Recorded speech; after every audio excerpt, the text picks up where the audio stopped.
Ladies and gentlemen, welcome back to a brand new video of Tokyo Ghoul Re-Invoke. My throat is still pretty sore from being sick, but I've been chugging NyQuil every 4 hours for the past 24 hours, so I'm pretty hopped up on that shit. I'm very tired, but I really wanted to cover the new war on Tokyo Ghoul Re-Invoke because there's quite a bit to unpack here, and there's also quite a bit that I want to talk about for the rest of this month coming up. So let's go ahead and go into this from the first part of the war. So first and foremost, we do have a new war going on between the dates of December 4th, 2018 to December the 11th, 2018, which is quite exciting. Unfortunately, the reward is only this man. I don't even remember what this guy's name is. I only remember that he's Owashu. He's real horny for Urie. And he gets naked in the manga. I don't think it happens in the anime even.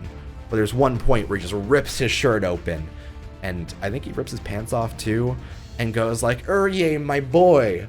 So, that's something. He doesn't have too particularly special stats in terms of dispatching, to be honest. 10% less money it costs. 15% less money it costs to dispatch. 5 less minutes. 5 less minutes. And 10 less minutes. So fancy. SSR dispatches are cool, but nothing new or special. He's no Halloween Kaneki, I'll tell you that much. We also, if I scroll down here, have a brand new Juzo. He is a red, so luckily we don't have to keep on using a bunch of like blue materials anymore. We used 2 sets of red ghouls in the... No, the Toka was red and the Ayato was yellow, I believe. So yeah, those are the ones we used previously. So this is a brand new typing of raid character, I suppose. He is absolutely horrifying to look at. Juzo is one of my favorite characters in the Tokyo Ghoul, don't get me wrong. And hell, we got a super thigh-heavy, strong Juzo recently. Hell, we'll be talking about him a little bit later. But this one's just a goofball. He has 6,940 HP, 385 attack, 192 defense, 10 AP, and 7 durability, with a unique skill of 1.3 times attack whenever he breaks an enemy. Nothing too special, and his skill doesn't do any hits, so it's less helpful to have this be his unique. We also have 300 attack, 100 defense, 3 durability, and minus 50% chance of having your attack go down. So that's cool. If someone tries to debuff you, you have a half chance to not get that debuff. Ain't that strong. We also have a skill at level 5 of heal yourself for 20%, get rid of your blood, you're bleeding, you don't bleed anymore, and minus 3 durability to the entire enemy side. Nothing too special. Obviously you get 5 Haka off of Max him out, so you want to anyway, but I don't see him being a decent force on any team. His heal is also only for himself, so it's not that special. This war also has the same reruns as last time with the Ayato, Toka, and the Amon. I believe the Amon should be going away this season though, so be sure to pick him up and try and get him maxed out all the way if you can. I got him maxed out during the first war that he came out, so I should be safe for this one at least. I'm hoping to be able to finish off Toka, and Nayato is already done for me anyway, so not too terribly bad. And finally, we also have the Urie boss fight right here. I did want to cover it, but unfortunately my dispatches gave me an hour and a half of yellow and purple Kagune ward. Oh boy, you know me, I'm so happy about that. But typically it's very lax. Both waves are light units. The first one obviously is a free skill charge. Typically you don't want to have dark characters in on his turn. He's very good at single target DPS, so if you have Ghoul Heisei, have Kuchikaneki, anyone like that, try not to have them in on his team anyway. Black Reaper will just tear him apart regardless. Will probably survive any turn any way that you want to do, so it's not too terribly bad. If you don't have Black Reaper, I feel as if it might be a little bit more difficult. Obviously, that's most quests right now, but it'll be, it's not too bad for me at least. I was able to beat it without Black Reaper earlier the other day as well. We'll cover that at some point. We also have our first Furuta inside the game, which is something. This at least guarantees that we are into like the just pre Tsukiyama extermination arc, because we had the Koriui, now we had the Furuta from the hallway, I guess. Like the one where they meet him for the first time and he talks to Kojima for the like moments recourse. So that's a thing. It is a step in the direction of the Rose Extermination is going to have so many great units that just having Furuta confirmed right now is making me more excited, because we're getting there. And like Vesnoro, Black Reaper with the like awakening black hair thing, potentially new Shirazu, Hairu Ihe, probably the only ones we'll get of her. It's coming. My assumption for this war was going to be a reward of a Hairu, but we did get this Furuta and the other guy instead. But we're getting there. We are certainly getting there. Obviously, it's nothing too special. Minus 5 minutes. 1.5 times territory points on dispatching. Minus 10 minutes. 10% more info. 30% more info at max dupes. Furuta fans, I'm sure, are going ballistic everywhere, but I am good to go for right now. I don't pull on dispatches, personally. I'm sure I'll be added to the gacha at some point, and I'll be able to get them from there freely. But here is what I want to talk about the most right now, because this Juzo marks a pretty big change in several different ways. And it makes me interested to see the future of what we're going for. So I'm going to go ahead and go through this amazing Green Boy exclusive character's stats. So we have the exclusive Dollhouse Juuzo right here with an absolutely incredible piece of art and a new style. So previously we've had some other styles inside the game of card arts. We've had like festival units. Certain ones feel like they have like their Kagune form shapes. Examples of that is Fesrize and Ghoul. We've had units of which are like, there's like a darkness behind them, like Black Reaper. We've had units such as Cosmic Cookie. We've had Ryakira, which was cosmic, and Shirazu, which was cosmic. And this is a new style with the rose behind Juzo. And it makes a lot of sense to have this style of card art to come around right before the Rose Extermination inside the Tsukiyama arc coming up. So it's really exciting to me. The idea of having like a Karen, for example, with this style of rose art is really interesting. I think this Juzo looks beautiful. I question a lot how frilly the skirt is that can go that far away from the turn, but I respect it. And the perspective is really nice with the leg. Is good shit. Makes me happy. Truthfully, that art alone is enough to get me to pull, but I'm still sitting on it right now because I'm going to go ahead and go through why in a second.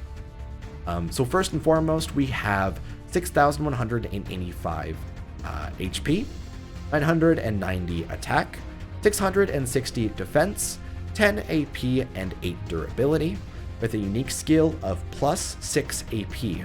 So immediately you can see that there's quite a bit of attack there already. Green is a typing of which doesn't get a lot of support. Typically, the only characters I can think of, off the top of my head at least, that are green, that are viable, is Fesamon, maybe Arata Shinohara, and I guess Shirazu? Like the premium Shirazu? I can't even think of anyone else that would be around. Like, green has been lacking for a while, so it's good to have a Juzo which is so focused on DPS there.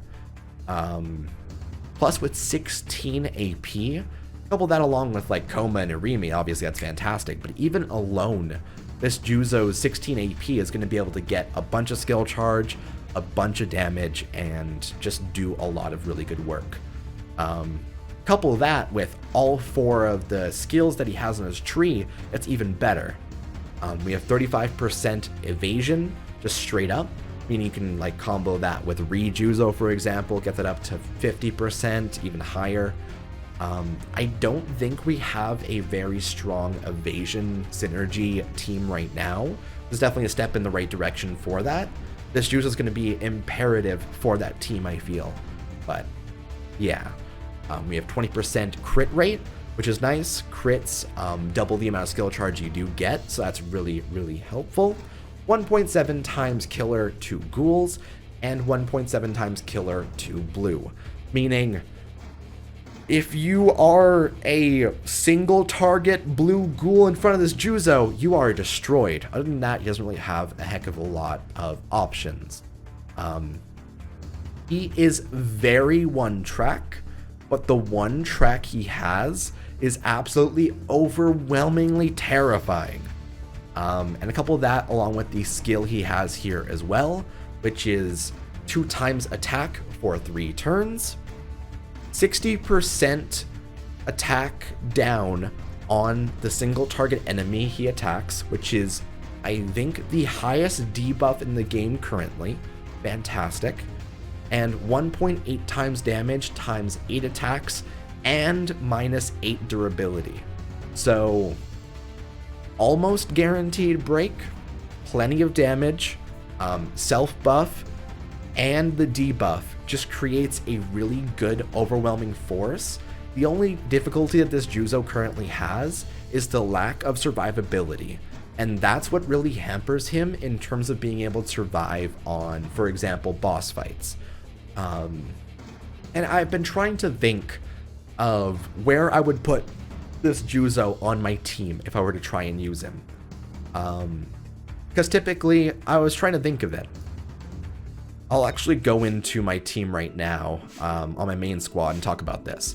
So, for example, if I had my Fess Amon here with the Premium Heisei on the right side, what I was thinking previously is to put the Juzo behind Premium Heisei, because Heisei can buff the entire front row, swap out to Juzo, Juzo can self-buff, and you have an entire front row of just incredible DPS characters, and you can swap Heisei back in on their turn to not die.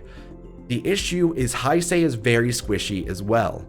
So what I was thinking is putting Juzo behind Fess Amon, but in that case, is there even any reason to swap in Juzo when you could just use Festival Amon and have a different squad going, and just instead have like Mutsuki swap in and try to have more survivability?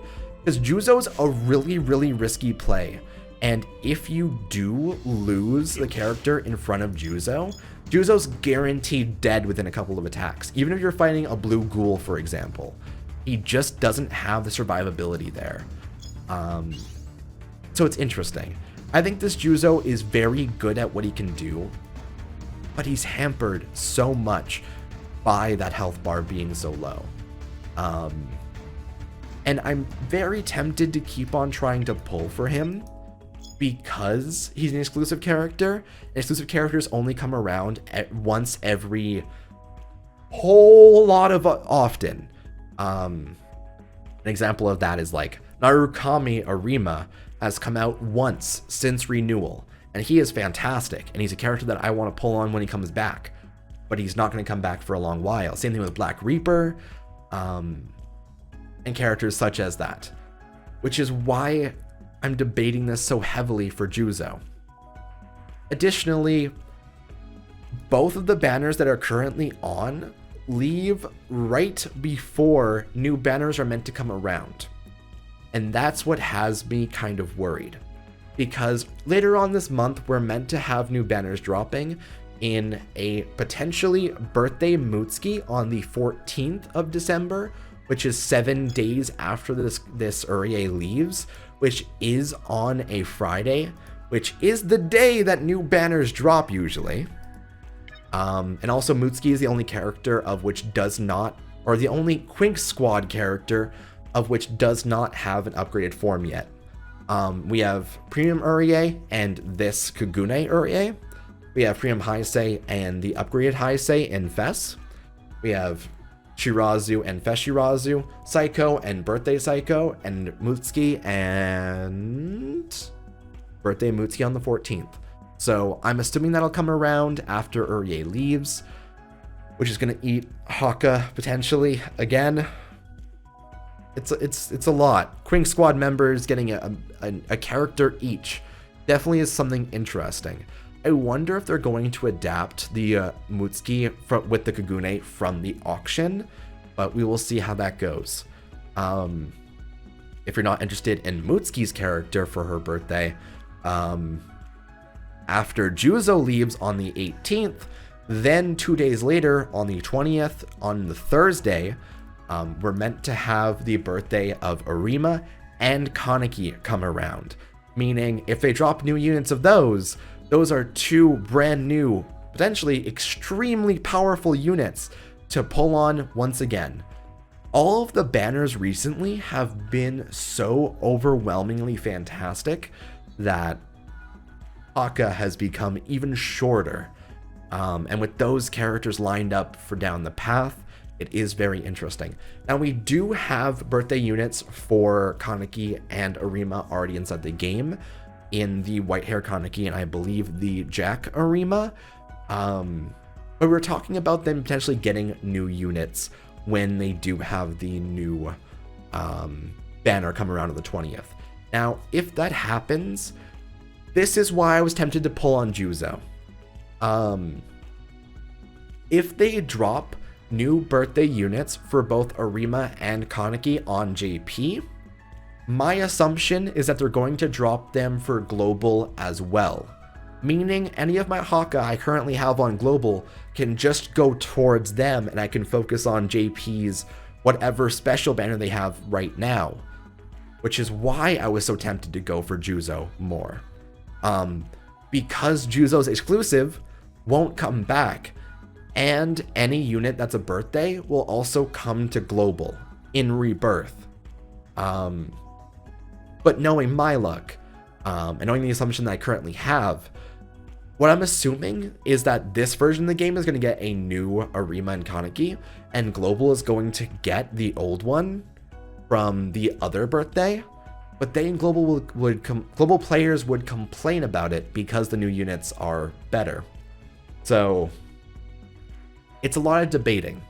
And I think it's one of those things I may need to just kinda wait for the data mines of and wait to do my pulls for Juzo until the 18th and kind of see what does end up coming around, because likely we'll get the data mines on the day of.